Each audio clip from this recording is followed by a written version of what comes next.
Hallo, ek is Marius. Vanaand ek is Reino. Ons gaan vanaand praat oor 'n baie interessante onderwerp wat die hele wêreld aan die gons het, maar oor wat die woord van God sê aangaande dit wat die wêreld van praat. En Reino het 'n paar gedagtes wat hy mee deel waar die kerk van God vandag wil bemoedig. En die kerk moenie sonder hoop wees nie. Die kerk het nodig om hoopvol te wees en te reageer wat God se woord sê en nie wat die mens sê nie. Reino, kan jy vir ons gou 'n paar dinge deel wat jy op jou hart het? Yes, dankie Marius. Weet jy, soos vir die meeste dinge praat God met my deur sy woord en dit is nie verskillend hierdie keer nie. As ek kyk om my, die absolute vrees wat daar is in alle mense van alle volke en basies elke inkomstegroep, almal word beïnvloed deur die CoronaVirus wat op die oomblik hoofnuus is basies op basis reg oor die wêreld. En ek vra vir die Here deel asseblief met my, praat met my aangaande die huidige situasie, wat is aan die gang in Suid-Afrika val. En soos gewoonlik antwoord die Here baie eenvoudig vir my. So ek wil net graag kom en ek dink wat ons vanaand wil doen is om aan te hou om goeie nuus te bring. So ons is hierso om mense op te lig. Ek is hierso om, jy weet, ek het ook 'n ouers wat in hulle 70's is, ek het jong kinders. En ons word potensieel net so geraak deur wat aan die gang is as basies enige iemand. So wat is die hoop vir die kind van God vandag? Maart 2020. Wat is waarna kyk die kind van die Here as dit kom by die onsekerhede, want dit is die informasie is net eenvoudig so oorweldigend dat ek dink die deursnee kind van die Here sukkel om duidelikheid te kry aangaande wat aan die gang is uiteindelik. So die Here dwars deur die woord is hy so pertinent en so duidelik dat hy wil hê ons moet ons fokus vir nou. Ons moet ons fokus soos Jesus vele keer vir sy disippels gesê het in die apostels geskryf het in van Handelinge af, is dat hou jou oë op die Here. So ek dink ons groot boodskap Marius vandag is dat ons moet ons oë op die Here hou. Yes, ja. So en dan wat is dit wat die woord van God sê? Want as ons kyk na wat Jesus geleer het en wat hy sy disippels geleer het in die tyd toe hy op aarde was, het hy een ding tuis gebring en dit is om terug te gaan na die woord van God toe. So hy het 'n klomp vergelykings, hy praat byvoorbeeld op 'n stadium van om die huis op die rots te bou, en dit is weer eens om jou huis te bou op die woord van God, om te doen, te verstaan en basies te doen wat die woord van God sê. So as ek met die woord van God kan begin, die eerste skrifgedeelte wat baie duidelik stel waar ons as kind van die Here en wat ons plek is vandag, is so 2 Timoteus 1 vers 7, wat sê, want God het ons nie 'n gees van vreesagtigheid gegee nie, maar van krag en liefde en selfbeheersing. Yes. Amen. So dit is net so duidelik en ek dink vir ons as kinders van die Here is dit so belangrik om ons regtig waar ons oë van enige iets af te hou wat ons aandag wegvat van die woord van die lewende God. En dit is, ek meen ons kan kyk in Romeine wat hy sê, word verander deur die vernuwing van jou gemoed. Die Engels praat van the renewing of your mind. Die hele deursnee boodskap van die woord van God en wat Jesus kom bring het toe hy self op die aarde geloop het en na dit is onder andere, en 'n groot deel van Jesus se bediening is om te sê, julle kyk na die woord van God.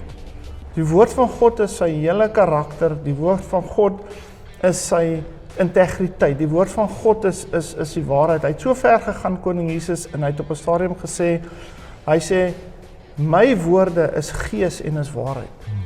So die woord van God, Johannes sê dat die woord het vlees geword. So hierdie Jesus kind wat in Bethlehem gebore is, en hierdie Jesus wat nou aan die regterhand van die lewende God sit, en ons bemiddelaar is, sê die woord. Dit is die woord. Dit is die woord wat vlees geword het. So waarheen sal ek hardloop as ek onduidelik is oor dinge? Waarheen sal ek my oprig? Ek dink aan die versie wat sê, waarmee sal die jongeling sy pad suiwer hou? Hy sal dit hou na God se woord. So hoekom sal die resep ewe skielik verander het, omdat ons omstandighede verander het? Het God verander, of het hy dieselfde gebly? Is die woord onveranderlik, of het dit anders geword? So ek wil kom en dieselfde waarheid waarmee ek ander dinge aanspreek in hierdie lewe. Jou siekte, jou familieomstandighede, jou huwelik, jou kinders, jou verhouding met jou kinders, jou vriendekringe, jou finansies. Waarmee spreek ons hierdie dinge aan? En spreek lewe in, soos koning Jesus gesê het. Ons spreek hierdie dinge aan in die naam van Jesus en met sy woord. Yes. So ja.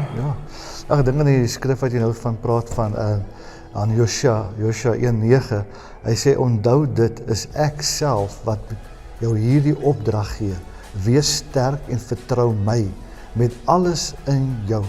Moenie vir iets of iemand skrik of bang wees nie, want ek die Here jou God is by jou waar jy ook al gaan. In die gedeelte is waar God is, verander dinge. Yes.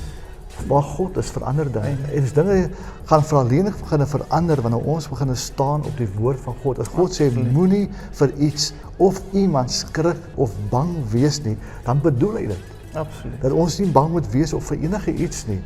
Hy sê, want ek die Here, hy sê, hy self, hy wat God is by jou, waar jy ook al gaan. Hy is by jou, hy is nooit alleen nie. Dan sien ons die angs, die vrees, die bekommernisse om mense, om ons en rondom ons. Dis ouens wat nie geanker in die woord van God is nie. Verseker.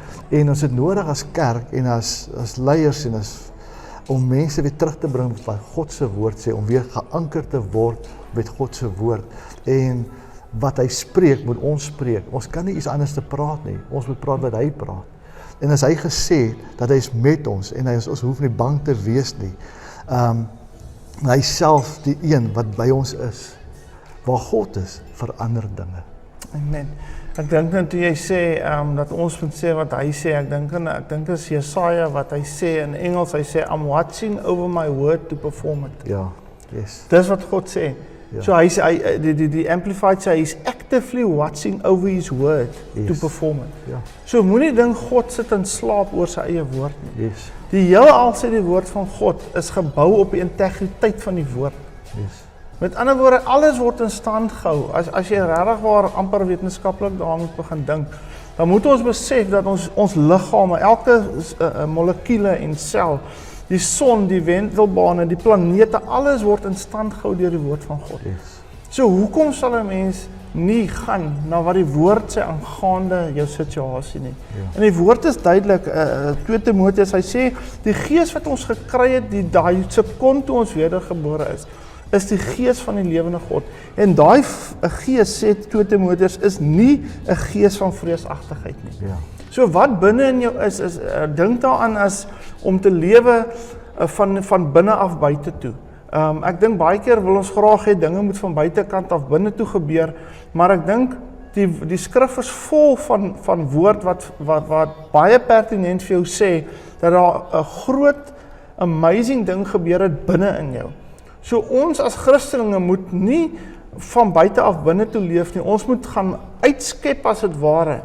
Die lewe en die vrug van die gees, liefde, selfbeheersing, al daai goed, dit is goede wat God binne in ons kom deponeer. Dis die gees van die lewende God self wat nou binne ons, ek dink in die skrif wat sê, en wat saam met ons getuig, Abba Vader. Ja. Hy roep uit, Papa, Dada. Roep die gees van God uit saam met ons gees. So ons gees is perfek gemaak deur koning Jesus. Ons gees is righteous. We are the righteousness of God through Christ Jesus, sê die woord van God. So hier's nog 'n lekker vers, Marius, Jesaja 54 vers 17 wat sê, elke wapen wat teen jou gesmee word, sal niks uitrig nie.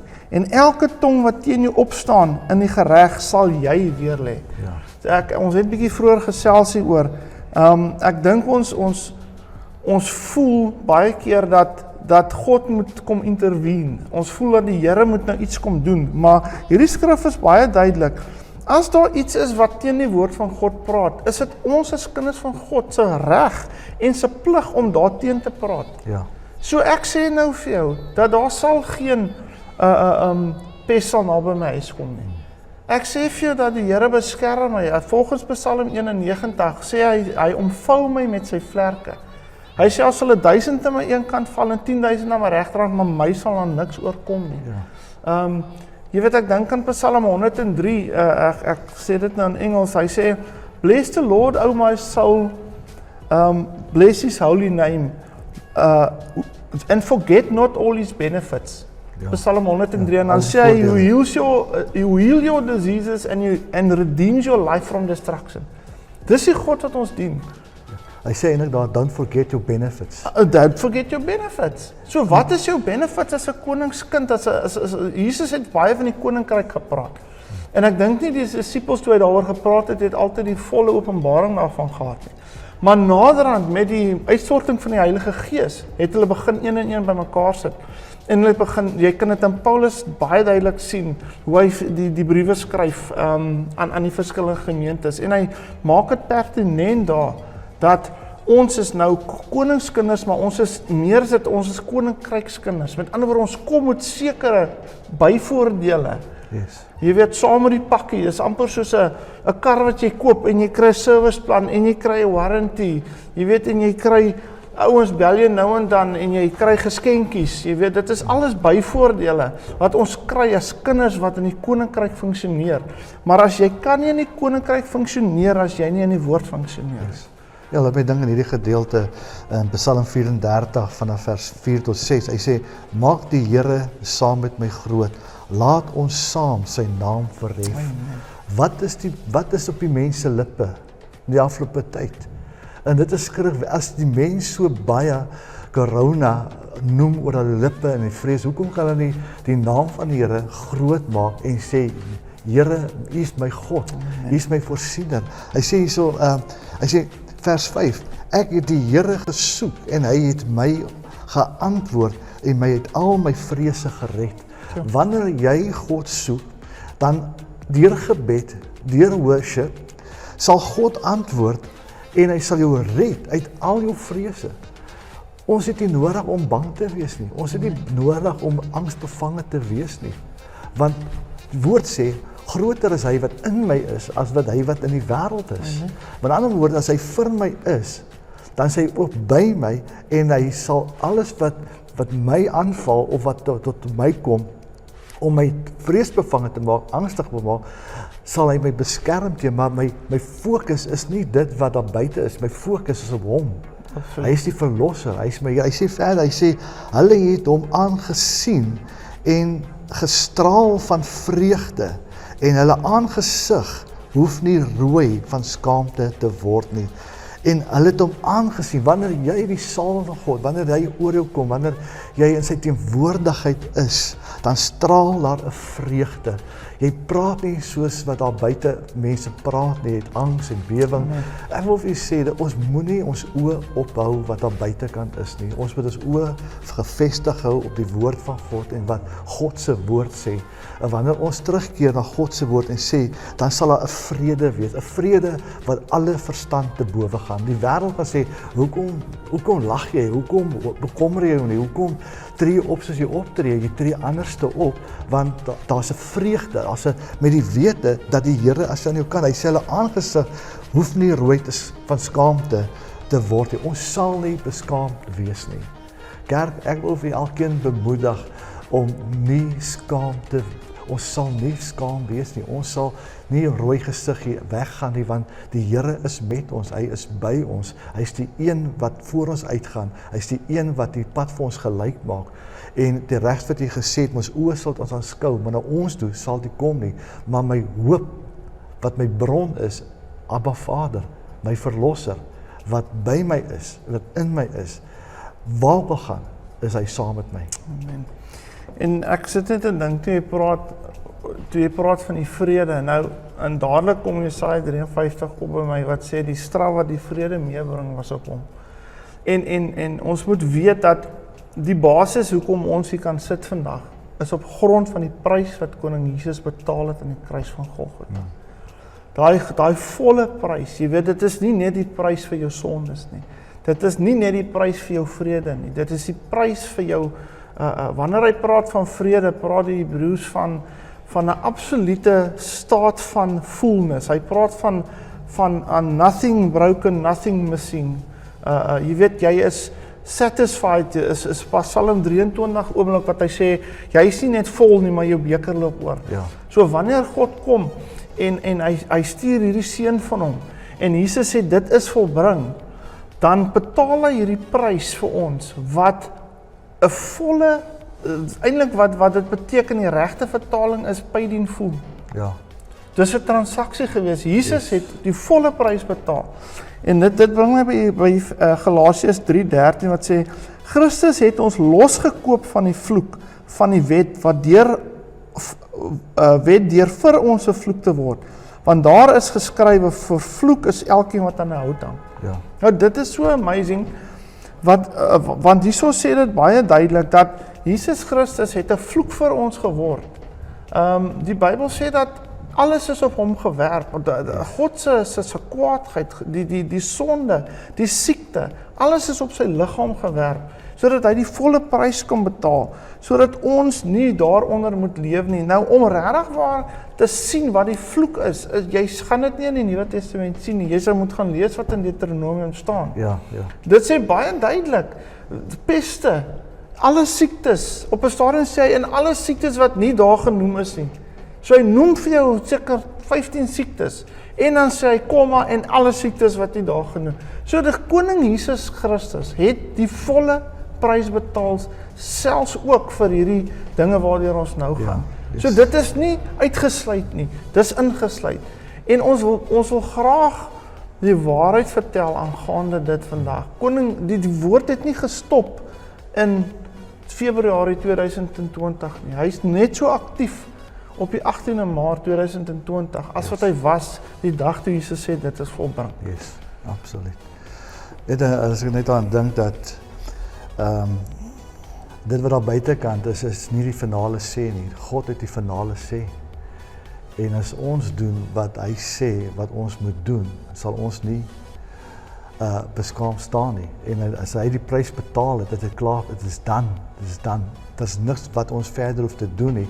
Al wat ons moet doen, ons moet glo wat die woord van God sê. Yes. Ons moet anders te praat as die ouens daar buitekant. Ek dink in 'n vers in Maleagi 3:16, hy sê, toe het die wat die Here vrees met mekaar gespreek, en die Here het dit opgemerk en gehoor, en daar is 'n gedenkboek voor sy aangesig geskrywe vir die wat die Here vrees en sy naam eer. Terwyl ons praat, hoor God wie van hom praat. Hy luister in terwyl ons praat. Daar is nie vrees in ons harte nie, met die wete dat ons het 'n goeie God. 'n Goeie God wat sorg vir ons. 'n Goeie God wat na ons sal kyk. As hy vir Israel in Egipte na hom gesien het, en self in die woestyn, en so kan ons aangaan, kan God na ons omsien. Hy is 'n onveranderlike God. Maar om af te sluit, wat is om by te sê? Ek dink die groot ding, Marius, wat die Here vir ons sê vandag, is Markus 11 vanaf vers 22. En dit is baie duidelik, dat ons moet die berg aanspreek. So ons moet letterlik 'n skans bou om ons met ons woorde.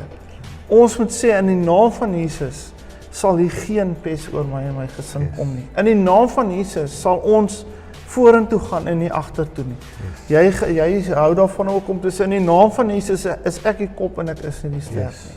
So wat is dit wat ons sê vandag? Wat is jou, want die woord sê in Engels, sê Jesus is the high priest of our confession. Ja. So wanneer Jesus kyk na ons toe, en hy is die bemiddelaar tussen ons en God, en jy praat iets wat nie in lyn is met die woord, jy kan Jesus vir jou niks doen. Is dit nie amazing nie? Hy wil graag, maar hy is die hoëpriester, wat basies waak oor wat jy sê, maar as jy iets sê wat nie in lyn is met die woord, jy kan hy jou nie verdedig nie. yes, absoluut. So dit is so belangrik dat ons moet praat in lyn met die woord. Ja. Ons is geseënd, sê Efesiërs 1:3, met alle geestelike seëning in die hemel in Christus Jesus. Ons gaan vorentoe en nie agtertoe toe, soos ek al reeds gesê het. So ons moet sien van waar dit afkom, ons moet dit weerstaan met ons woorde en ons sal, die woord sê, Christus Jesus lei ons van oorwinning tot oorwinning. Ja. Glory to glory. So, dit is jammer, dit is my confession. Ja. Ek gaan van oorwinning tot oorwinning. Yes. Nou, die vraag is, gaan jy saam met my? Ja. Amen. Amen. So, Dit is daar net daar by buitenvoet, Here sê, ek hou vir jou voor die lewe en die dood. Absoluut. Wat gaan jy kies? En dan sê hy vir jou eintlik, kies die lewe. Yes. Ek wil vir elke ou sê daar buitekant wat luister na hierdie gesprek, kies die lewe. Amen. Spreek lewe. As hy reg in die begin gesê, ek hou vir jou voor die lewe en die dood. Hy sê nie raai, waar is dit nie? Hy sê ek hou vir jou voor. Hierso is 'n lewe. Kies jy die lewe? Ja. En ons moet saam met hom praat. Yes. As hy gesê het ek is tot alles in staat deur Christus wat my die krag gee, dan is ons tot in alles in staat. Nie net in sekere dinge nie, in alles. En ek wil vir elke ou sê, weet, hou aan hoop. Moenie jou hoop verloor nie. Hou aan in die woord, bly in die woord en praat die woord. Praat saam, word gegrond in die woord. Want baie ouens word mislei deur omdat hulle nie die woord van God in hulle het nie. En vrees en angs en bewering val hulle oor. Ek sê ja, ons tref al die nodige voorsorgmaatreëls wat daar moet wees, maar kom ons tref net soos jy al die voorsorgmaatreëls tref om jou te beskerm, maar tref nog meer voorsorgmaatreëls om in die woord te bly, in die woord gerig te wees en die woord op te neem en spreek die woord. Lees Psalm 91 oor jou gesin, lees Psalm 103, 118, lees dit, vat die skrif en bepeins dit, spreek dit, bid saam as 'n gesin. En ek sê hierdie tyd is 'n tyd waar ons saam groei en na aan mekaar gaan kom en soos nog nooit tevore, families gaan begin 'n tyd spandeer met mekaar. Daar gaan opofferings wees, maar dit gaan goeie dinge wees. Ek wil vir sê, herlewing is op pad. En dit sal reeds hierso baie meer praat oor Jesus nou. Daar's 'n geweldige groot herlewing en ons as kerk moet wakker wees en ons moenie aan die slaap gevang word nie. Yes, amen. Dankie julle. Dankie.